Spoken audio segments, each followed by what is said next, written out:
Dear students, welcome to my YouTube channel.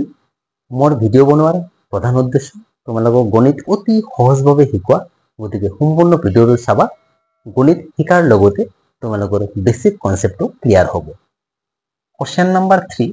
Find the question. কোৱেশ্চনটোৰ অৰ্থ হৰণফল। Find মানে নিৰ্ণয় কৰা, অৰ্থাৎ হৰণফল নিৰ্ণয় কৰা। 3 নম্বৰৰ আণ্ডাৰত যিমানকেইটা কোৱেশ্চন থাকিব তাৰ আমি হৰণফল নিৰ্ণয় কৰিম। প্ৰথম কোৱেশ্চনটো চোৱা, 0.5 ডিভাইড বাই 0.25। এইটো আমি প্ৰথমে ডেচিমাল গুচাই দিওঁ। ডেচিমাল যদি গুচাই দিওঁ, এইটো আমি প্ৰথমে 5 লিখিব লাগিব, কাৰণ বাওঁফালে 0 লিখাৰ প্ৰয়োজন নাই। এতিয়া ইয়াতে 1 লিখিবা, তাৰপিছত দশমিকৰ সোঁফালে যিহেতু এটা ডিজিট আছে, গতিকে আমি একৰ পিছত এটা 0, তাৰমানে 0.5 হওক। ইয়াৰ অৰ্থ হৈছে 5/10। এইটোও আমি একেদৰে কৰিম। বাওঁফালে 0 লিখাৰ প্ৰয়োজন নাই, বাকীখিনি লিখিবা 25 বাই ইয়াক এটা দিবা। তাৰপিছত দশমিকৰ সোঁফালে কিমানটা অংক আছে? 2টা অংক, গতিকে ইয়াতে 2টা 0 হ'ব। ইয়াৰ পিছত আমি কি কৰিম? হৰণ চিনটো পূৰণ চিনলৈ সলনি কৰিম। 5/10 এইটো যেতিয়াই আমি পূৰণ চিন কৰিম, তাৰ সোঁফালৰ সংখ্যাটো ৰেচিপ্ৰকাল হ'ব, অৰ্থাৎ 100 ওপৰত যাব আৰু 25 তলত আহিব। এতিয়া আমি কটাকটি কৰিম। তোমালোকে চোৱা, ইয়াতে ওপৰৰ যিকোনো সংখ্যা লাগে কিন্তু তলৰ সংখ্যা কাটিব পাৰো। ইয়াৰ এটা 0 কাটি দিব পাৰো। এতিয়া 5 দি 25 কাটিব পাৰো। 5 দি যদি 25 কাটো, 5 × 5 25। এতিয়া তোমালোকে মন কৰা, ইফালেতো একো নাই, ইফালে 5 আৰু 10 আছে। এই 5 দি আকৌ এই 10 কাটিলে 2 হ'ব। এতিয়া চোৱা, তলৰ ওপৰত 2 আছে আৰু তলত একো নাই, মানে 1। তলত 1 লিখাৰ প্ৰয়োজন নাই, অৰ্থাৎ 2। এই কোৱেশ্চনটোৰ এনসাৰ হৈছে 2। আমি এতিয়া চাওঁ সেকেন্ড কোৱেশ্চন। ইয়াতে তোমালোকে মন কৰা, একেদৰে আমি কৰিব লাগিব। প্ৰথমে আমি ডেচিমালটো গুচাই দিওঁ। 8.64 আমি দশমিক নিদিয়াকে 864 লিখো। এতিয়া 1 এটা দিয়াৰ পিছত আমি 0 দিব লাগিব। দশমিকৰ সোঁফালে 2টা ডিজিট আছে, গতিকে একৰ লগত 2টা 0, অৰ্থাৎ 864/100। হৰণ চিন এইটো যদি দশমিক গুচাই দিওঁ, 2/10, কাৰণ বাওঁফালে 0 দিয়াৰ প্ৰয়োজন নাই।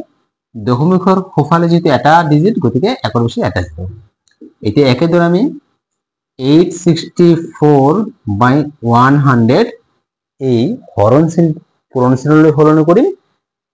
পূৰণ চিন দিয়াৰ লগে লগে হৰণৰ সোঁফালে থকা সংখ্যাটো প্ৰতিক্ৰম হ'ব, অৰ্থাৎ ৰেচিপ্ৰকেল। 10 ওপৰত যাব, 2 তলত আহিব। এতিয়া আমি ওপৰৰ সংখ্যাৰ লগত তলৰ সংখ্যা কাটিব লাগিব। তোমালোকে চোৱা, আমি যদি 0 কাটিব পাৰো। ইয়াৰ পিছত এই 2 দি 1 কাটিব পাৰো। 2 দি 1 কাটিলে 4 3 2 হ'ব। এতিয়া কি থাকিল? 4 3 2 তলত 10। এতিয়া এই 432 আৰু 10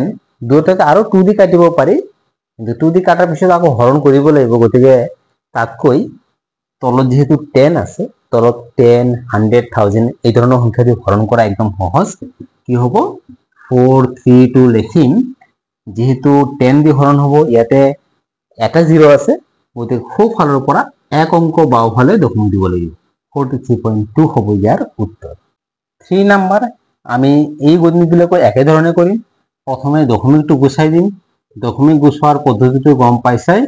আমি ইয়াতে 1 দিব লাগিব। দশমিকৰ সোঁফালে যেহেতু 2টা অংক, আমি 2টা 0 দিম। হৰণ এইটো বাওঁফালে 0 লিখাৰ প্ৰয়োজন নাই, 4 বাই একৰ পিছত এটা অংক, মানে এটা 0 হ'ব, 4/10। এতিয়া আমি হৰণটো পূৰণ চিনলৈ সলনি কৰিম, 94/100। হৰণটো পূৰণ চিনলৈ সলনি কৰাৰ লগে লগে সোঁফালে থকা সংখ্যাটো ৰেচিপ্ৰকেল কৰিব লাগিব, অৰ্থাৎ ওলোটি যাব। এতিয়া আমি কটাকটি কৰিব লাগিব। ওপৰৰ সংখ্যাৰ লগত তলৰ সংখ্যা কাটিব লাগিব। এইটো 0, এটা 0 এটা 0 কাটিব পাৰি। এতিয়া 4 আৰু এইকেইটা আমি 2 দি কাটো। 2 দি কাটিলে এইটো 2 হ'ব, আর এটি হব 1 6 4 7। 1647 এতিয়া তোমালোকে চোৱা এই 1647ক 2 এৰো কাটিব নোৱাৰি বা 10 এৰো কাটিব নোৱাৰি যদি এনেকুৱা হয় আমি কি কৰিম তেতিয়াহলে ওপৰৰ লগত ওপৰৰ সংখ্যা পূৰণ কৰিম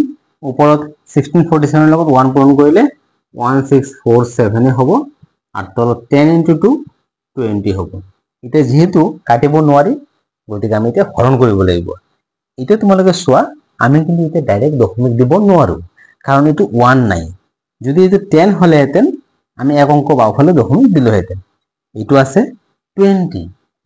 একৰ লগত 0 থকা সংখ্যাৰে অকল দশমিক স্থানান্তৰ কৰিলে হয় যেহেতু এটা 2 এৰ লগত থকা 0 অৰ্থাৎ 20 আমি হৰণ কৰিব লাগিব যদি হৰণ কৰো তোমালোকে চোৱা 20 দি হরণ হ'ব 1647 আমি প্রথমে চাম ইয়াত আছে দুটা অঙ্ক যদি এত দুটা অঙ্ক লও সৰু হ'ব প্রথমে আমি তিনিটা অঙ্ক লম তিনিটা অঙ্ক ললে আমি এটো হরণ কৰিব লাগিব 8 টাইম যাব 8 * 20 160 হ'ব এতিয়া মাইনাস কৰিলে 4 এতিয়া তাৰ পিছত এইটো 7 তলত নামি আহিব 20 দি দুইবাৰ যাব 40 হ'ব এটা চাইড 7 এতিয়া তো আৰু কোনো সংখ্যা নাই তলত নমাব পাৰা আমি সেইকাৰণে ইয়াত দশমিক দিম দশমিক দিলে ইয়াতে এটা 0 লিখিব পাৰো এতিয়া এটো আকৌ তিনিবাৰ যাব 20 * 3 60 মাইনাস কৰিলে 0 1 দশমিক তো দিয়াই আছে গতিকে আমি এটা আরো একটা 0 লিখিব পারি এটো আকৌ 50 তো আমি आंसर পালো 82.35 অর্থাৎ আমি যদি এই সংখ্যাটো 20 ৰে হৰণ কৰো আমি পাম 82.35 এটা আমি চাও নেক্সট কোশ্চেনলে মন কৰা একে ধৰণৰ ডিজিট আছে খালি দশমিকৰ ইফাল ইফাল এটো আমি কি কৰিম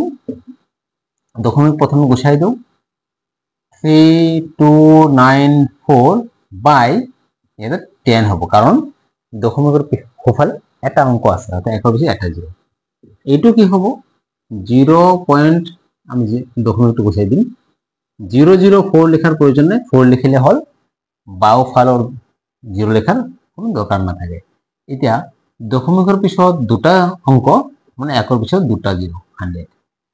সৰি এটো হৰণ চিহ্ন হ'ব আমি এটাও হৰণটো পূৰণ কৰিব নোৱাৰো পিছত কৰিম এতিয়া 3294 divided by 10 হৰণটো পূৰণ চিহ্ন কৰাৰ লগে লগে এই সংখ্যাটো ৰেচিপ্ৰকাল হ'ব 100 ওপৰত 4 তলত এতিয়া এটা 0 কাটিব পাৰি 2 দি এক কাটিলে 2 এক কাটিলে 1647 এটা তোমালোকে মন কৰা এই 2 দি কিন্তু এক কাটিব পাৰি 2 * 5 10 এটা তলত কোনো সংখ্যা নাই এয়া ওপৰতে আছে ওপৰত 1647 * 5 যদি আমি 5 দি পূৰণ কৰো আমি পাম 5 * 7 35 5 * 4 20 আৰু 3 23 2 থাকিব 5 * 6 30 হাই 2 5 * 5 8 8235 8235 is the answer 5 number আমি প্রথমে ডেসিমালটো গুছাই দিম তো 765 বাই 1 দশমিকের পিছতে এটা অঙ্ক আছে গতিকে এটা 0 ডিভাইডেড বাই এটো একে 15 বাই 100 হ'ব যেহেতু দশমিকের পিছতে দুটা অঙ্ক গতিকে দুটা 0 এটা আমি এই ডিভিশন সাইনটো ইনটু সাইনলৈ কনভার্ট কৰিম 765 বাই 10 এটো ইনটু কৰাৰ লগে লগে এটো আমি ৰেচিপ্ৰকাল হ'ব 100 ওপৰত যাব 15 তলত আহিব এতিয়া আমি কটাকটি কৰিম তলৰ 0 এটাৰ লগত ওপৰৰ এটা 0 কাটিব পাৰি এটা তোমালোকে মন কৰা আমি এটো আৰু কাটিব পাৰি যেনে যদি 5 দি কাটো 5 * 2 10 আৰ 5 * 3 15 3 দি আকৌ এক কাটিব পাৰি 3 * 2 6 আর 1 আর 6 3 * 5 15 3 * 5 15 এনেকে আমি কাটিব পাৰো এতিয়া তলত একো নাই ওপৰত হৈছে 255 * 2 2 দি যদি পূৰণ কৰো 5 * 2 10 0 1 থাকিব 5 * 10 0 মিলি হলে 1 11 1 2 into 4 আৰু 1 মিলি পেলাই 5 510 হ'ব ইয়াৰ উত্তৰ এতিয়া নেক্সট কোৱেশ্চনলৈ আমি চাওঁ আমি প্ৰথমে ডেসিমালটো গুছাই দিলে আমি পাম 4856 বাই 1 দশমিকৰ সোঁফালে দুটা অংক গতিকে দুটা 0 হৰণ 32 বাই দশমিকৰ সোঁফালে এটা অংক গতিকে একৰ পিছত এটা 0 4856 বাই 100 হৰণটো পূৰণচিন কৰাৰ লগে লগে এই সংখ্যাটোৰ ৰেচিপ্ৰকেল হ'ব 10 ওপৰত যাব 32 তলত আহিব এতিয়া ওপৰ সংখ্যাৰ লগত তলৰ সংখ্যা কাটিব লাগিব ওপৰৰ এটা 0 তলৰ এটা 0 কাটিব পাৰি এতিয়া 32 আৰু এইটো আমি 2 দি কাটিব পাৰো 2 দিয়ে কাটিলে হ'ব 16 2 দিয়ে কাটিলে 2 4 2 8 এতিয়া 16 আৰু 2 4 2 8 আকৌ 2 দি কাটিব পাৰি 2 দি কাটিলে 8 2 দি কাটিলে এইটো হ'ব 1 2 1 4 এতিয়া আমি ওপৰখিনি আকৌ তলত লিখি লওঁ ওপৰত এতিয়া কি আছে 1 2 1 4 1 2 1 4 আর তলত আছে 10 into 8 এই দুটো আকৌ 0 দি কাটি 2 দি কাটিব পারি 2 দি কাটিলে এটো হবো 4 আর এটো হবো 607 607 কি হবো তোমালোক যদি 2 দি হরণ করা চাইলে মই হরণ কৰি দেখুৱাইছো 2 দি যদি 1 2 1 4 হৰণ কৰো 6 2 গুণ 12 এতিয়া একক 2 দি একবার দিলেও বেশি হয় আমি এতে 0 বার লব লাগিব 2 into 0 0 কারণ একে বারতে দুটা অঙ্ক উপৰৰ পৰা তলত নমাব নোৱাৰি মাইনাস কৰিলে 1 এইটো 4 নামি আহিব 2 into 7 14 এই কাৰণে 0 দিব লগা হৈছে মাজত এতিয়া 607 by 10 into 8 এই সংখ্যাটো আৰু কটাকটি না যায় নগলে কি উপৰত 607 আর তলত 10 into 4 40 এতিয়া 40 দি আমি 607 ক হৰণ কৰিম তেতিয়াহলে যি পাম হেতু হ'ব ইয়াৰ উত্তৰ এতিয়া 40 দি যদি হৰণ কৰো হেলো 40 দি হৰণ কৰিম 607 ইয়াতে দুটো অঙ্ক আমি প্ৰথমে দুটো অঙ্ক লও একবাৰ লব লাগিব এটো 40 মাইনাস কৰিলে 0 2 এই 7 নামি আহিব এতিয়া 5 বাৰ যাব 5 into 40 200 মাইনাস কৰিলে 7 এতিয়া ওপৰৰ পৰত আৰু কোনো ডিজিট বা অঙ্ক নাই তলত নমাব পাৰা সেই কাৰণ আমি এত দশমিক দিলে এটা 0 লিখিব পাৰি 70 একবাৰ যাব 40 মাইনাস কৰিলে 30 দশমিক তো দিয়াই আছে আমি প্রতিবারতে বারে বারে এটা 0 লিখিব পারব এতিয়া এটা হ'ব 7 280 মাইনাস করলে 0 2 দশমিক দিয়া আছে এটা 0 লিখিব পারা যাব এতিয়া 5 দি হলে 200 তো এইটো আমাৰ आंसर হৈ গল 15.175 গতিকে ইয়াৰ आंसर হ'ব 15.175 7 নাম্বাৰ আমি ইয়াতে প্ৰথমে ডেসিমালটো গুছাই দিও গতিকে 84126 পাই 1 দশমিকৰ পিছত দুটা অংক গতিকে দুটা 0 হৰণ এটো 3 বাই দশমিকৰ পিছত দশমিকৰ সোঁফালে এটা অংক গতিকে এটা 10 এতিয়া আমি হৰণটো প্ৰথমে পূৰণ চিহ্নলৈ কনভাৰ্ট কৰিম হৰণটো পূৰণ চিহ্ন দিয়াৰ লগে লগে এটো ৰেচিপ্ৰকেল হ'ব 10 by 3 এটা তোমালোকে চোৱা ওপৰৰ সংখ্যা আৰু তলৰ সংখ্যা আমি কটাকটি কৰিব পাৰো ওপৰৰ এটা 0 তলৰ এটা 0 3 যদি আমি হৰণ কৰো এটো আমি পাম 3 into 2 6 2 থাকিব 4 3 into 8 24 1 এটা 0 আহিব 2 3 4 আৰু 2 28042 এতিয়া এই 0 টো কিয় আহিল তোমালোকে যদি কিবা কাৰণে এই 0 টো নিদিয়ে ভুল হ'ব সেইকাৰণে তোমালোকে হৰণ কৰি চাবা মই মনে মনে হৰণ কৰিলেও গম পাই যাও কি হ'ব সেই যদি হৰণ কৰো চাই লোৱা 84126 মই যেটো কও তোমালোকে বাৰ বাৰ মনত ৰাখিবা চাই লোৱা ইয়াতে এটা অংক লম 3 into 2 6 বিয়োগ কৰিলে 2 এটা ডিজিট তলত আমি নমাব পাৰি একেলগে এটা এতিয়া হ'ব 3 into 8 24 নেক্সট টাইম আমি কি এটা হে ডিজিট তলত নমাব পাৰি এবাৰত এটা হে ডিজিট বা অংক তলত লিখিব পাৰি এটা 1 অক তো 3 দি হৰণ না যায় 3 1 গুণ 3 বেছি হৈ যাব বেছি তো লব নোৱাৰো গতিকে আমি 0 বাৰ লবলৈ 3 into 0 0 কাৰণ এটা সদায় কম লবলৈ বেছি লব নোৱাৰো এটা মাইনাস কৰিলে 1 আকৌ এতিয়া এটা অংক নামি আহিব নেক্সট স্টেপত 2 হল 3 into 4 12 এটা 6 3 into 2 6 এই দৰে 0 আহিছে মনত ৰাখিবা এবাৰত যদি এটাতকৈ বেছি হিসাব কৰিব লগা হয় তেতিয়া 0 দিব লগা হয় এতিয়া আমি এতিয়া চাও যে এই 3 দি তো ইয়াক কাটিলো গতিকে এইটো 3 আৰু এইটো কাটা হল এতিয়া ওপৰত আছে 28042 divided by 10 10 দি ডিভাইড কৰা একৰ লগত 0 থকা মানে 10 100 এইবিলাক ডিভাইড কৰা একদম সহজ খালি দশমিক পুট কৰিলে হল এই সংখ্যাটোৰ দশমিক নাই মানে একদম সোফালে আছে তাৰ পৰা এক অংক বাওফালে দশমিক দিব লাগিব 2804.2 is the answer next question দশমিক গুচাই দিলে এইটো হ'ব 25/100 হৰণ এইটো হ'ব 5/10 এতিয়া হৰণটো যদি আমি পূৰণ শ্ৰেণীলৈ কনভাৰ্ট কৰো তেতিয়া হলে হৰণটো পূৰণ শ্ৰেণী দিয়াৰ লগে এইটো ৰেচিপ্ৰকাল 10 ওপৰত 5 তলত উপৰ সংখ্যাৰ লগত তলৰ সংখ্যা যদি কাটো 0 0 কাটা যায় 5 দি ইয়াক কাটিলে 5 এতিয়া ওপৰত 5 তলত 10 10 দি আকৌ হৰণ কৰা সহজ আমি কি হ'ব 5 যেহেতু 10ত একৰ লগত এটা 0 গতিকে সোফালৰ পৰা এক অংক বাওফালে দশমিক দিলে হৈ যাব তোমালোকে যদি এটো আৰু ৰিডিউস কৰা যেনে ধৰিলা 5 আৰু 10 তো আৰু কাটিব পাৰি যদি তোমালোকে কাটা 5/10 কাটিলে কি হ'ব 5 into 1 5 5 into 2 10 1/2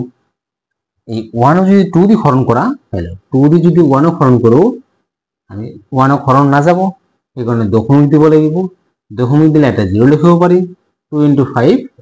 10 তো আমি কি পালো 0.5 অর্থাৎ 0.5 আমি যদি ডিভাইড কৰো তথাপি হিটোই পাম কিন্তু তলত 10 100 এইবিলাক থাকিলে দশমিক বহালে ডিভাইড হৈ যায় কারণ আমি দশমিক স্থানান্তর করিয়ে ডিভাইড কৰিব চেষ্টা কৰিব লাগিব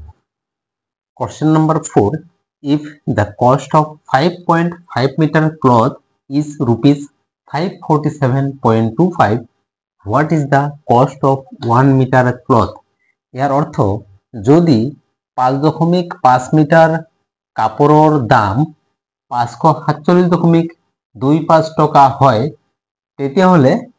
1 মিটাৰ কাপড়ৰ দাম কিমান এই প্ৰশ্নটোত কৈছে যে 5.5 মিটাৰ কাপড়ৰ দাম 547.25 টাকা হয় তেতিয়া হলে 1 মিটাৰ কাপড়ৰ দাম কিমান এতিয়া তোমালোকে মন কৰা যে 5.5 মিটাৰ কাপড়ৰ দাম যিমান হ'ব 1 মিটাৰ কাপড়ৰ দাম কম হ'ব অৰ্থাৎ আমি এইটোক 5.5 এৰে হৰণ কৰিলে পাম এতিয়া বাক্যবিলাক কি ধৰণে লিখিবা আমি লিখিম the cost of 5.5 meter cloth cost of 5.5 meter cloth equal to rupees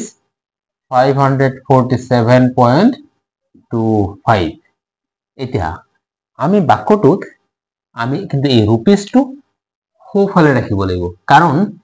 ইয়াতে উলিয়াব বলছে 1 মিটাৰ কাপড়ৰ দাম অৰ্থাৎ কষ্ট যেটো উলিয়াব লাগে সেই বস্তুটো আমাৰ বাক্যটোৰ ৰাইট সাইডত থাকিব লাগে আমি ইয়াতে উলিয়াব লাগিব কষ্ট মানে কিমান টকা আমি সেই কাৰণে এই বাক্যটোত এই টকা থকা অংশটো সোফালে ৰাখিছো এতিয়া কষ্ট অফ 5.5 মিটাৰ ক্লথ ইমান আমি উলিয়াব লাগিব কষ্ট অফ 1 মিটাৰ ক্লথ এতিয়া চোৱা 1 মিটাৰ কাপড়ৰ দাম কিমান হ'ব নিশ্চয় কম হ'ব 5.5 মিটাৰ কাপড়ৰ দাম যিমান হ'ব 1 মিটাৰৰ দাম কম হ'ব মনত ৰাখিবা কম হলে ডিভাইড হ'ব এই সংখ্যাটো আগত দেখিবা 547 0.25 ডিভাইড 5.5 কিহেৰে ডিভাইড হ'ব এই সংখ্যাটো এটা কৰি ডিভাইড হৈ যাব আমি প্ৰথমে ইয়াৰ দশমিকটো গুচাই দিম দশমিক গুচালে কি পাম এটো 54725 বাই 1 দশমিকৰ পিছত দুটা অংক গতিকে একৰ পিছত দুটা 0 তাৰ মানে 100 ডিভিজন সাইন এটো একে 55 বাই 10 যেহেতু দশমিকৰ পিছত এটা অংক গতিকে একৰ পিছত এটা 0 অৰ্থাৎ 10 এতিয়া আমি হৰণটো পূৰণ স্থানলৈ কনভাৰ্ট কৰিম 54725 বাই 100 হৰণটো পূৰণ কৰাৰ লগে লগে এই সংখ্যাটোৰ প্ৰতিক্ৰম বা ৰেচিপ্ৰকাল হ'ব অৰ্থাৎ উলটি যাব এতিয়া আমি কটাকটি কৰিব লাগিব তোমালোকে চোৱা ওপৰৰ সংখ্যাৰ লগত তলৰ সংখ্যা আমি কাটিব পাৰো প্ৰথমে এটা 0 কাটি দিও এতিয়া 5 দি যদি কাটো 5 into 11 55 আর 5 দিয়ে কাটলে 5 into 1 5 0 9 তাৰপিছত 2 4 5 এটো হ'ব এটো চাই দাও এই সংখ্যাটো আমি 11 দিয়ে কাটিম 11 দিয়ে যদি কাটো এটো আগত কাটি দিও 11 দিয়ে কাটিলে 11 9 যা 99 10 104 11 9 যা 99 আর 5 995 हो 11 দিয়ে যদি এক কাটো 995 হ'ব এতিয়া চাই লও ওপৰত 995 তলত 10 এতিয়া আকৌ এই দুটাক 5 এৰে কাটিব পাৰি কিন্তু ইয়াতে না কাটো কাৰণ তলত 10 100 1000 এই ধৰণৰ সংখ্যাৰে হৰণ কৰা সহজ এটো কি হ'ব 995 10 এৰে হৰণ মানে ইয়াতে এটা 0 আছে গতিকে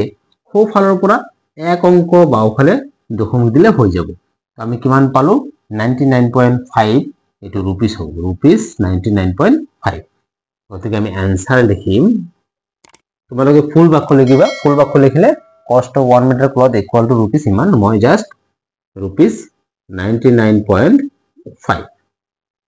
question number 5 a vehicle covers a distance of 150.5 kilometer in 3.5 hours how far the vehicle will cover in 1 hour ইয়াৰ অৰ্থ কৈছে এটা গাড়ীয়ে যদি 150.5 কিলোমিটাৰ দূৰত্ব 3.5 ঘণ্টাত অতিক্ৰম কৰিব পাৰে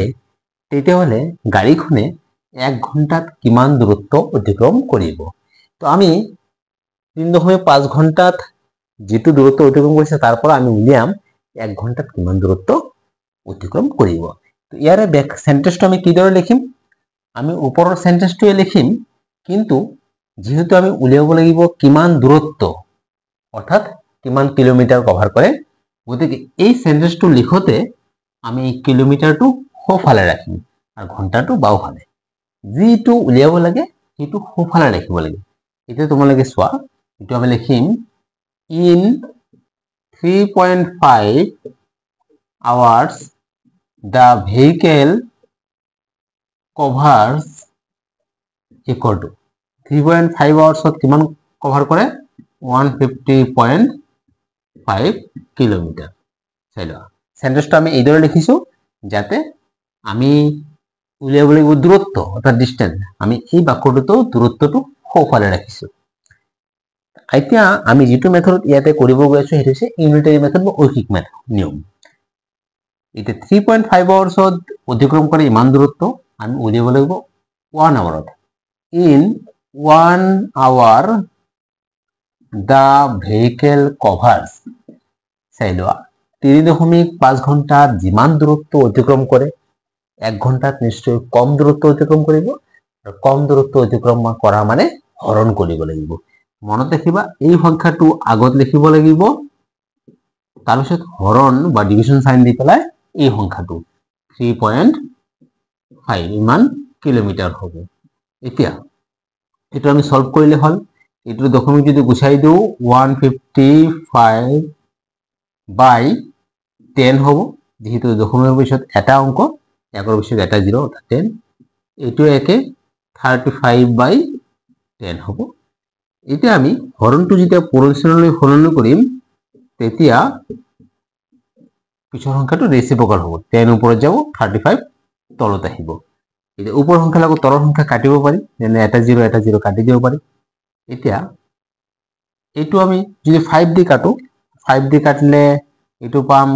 7 আর 5 দিয়ে কাটলে এইটো পাম 5 * 3 15 তাৰপিছত 0 1 এতিয়া 7 দিয়ে যদি কাটো আমি এটা আগত লিখিলো 301 divided by 7 7 দিয়ে কাটলে আমি পাম 7 * 4 28 2 থাকিব 21 7 * 3 43 হ'ব গতিকে 43 কিলোমিটার তো তোমালোকে পুরা বাক্যটো লিখিবা যে in 1 hour the vehicle will cover equal to 43 kilometre মই একদম শর্টকাট লিখিম ডাইরেক্ট অ্যানসারটো লিখিম তো অ্যানসার কি 1 ঘন্টাত কিমান দূৰত্ব অতিক্ৰম কৰিব 43 কিলোমিটাৰ মই জাস্ট লিখিম 43 কিলোমিটাৰ ডিয়াৰ স্টুডেন্টস ভিডিওটো ভাল লাগিছে না নাই কমেন্ট কৰি জনাবা যদি ভাল লাগিছে লাইক কৰিবা বন্ধু বান্ধৱীৰ লগত শ্বেয়াৰ কৰিবা আৰু চেনেলটো সাবস্ক্ৰাইব কৰিবলৈ নাপাহৰিবা থ্যাংক ইউ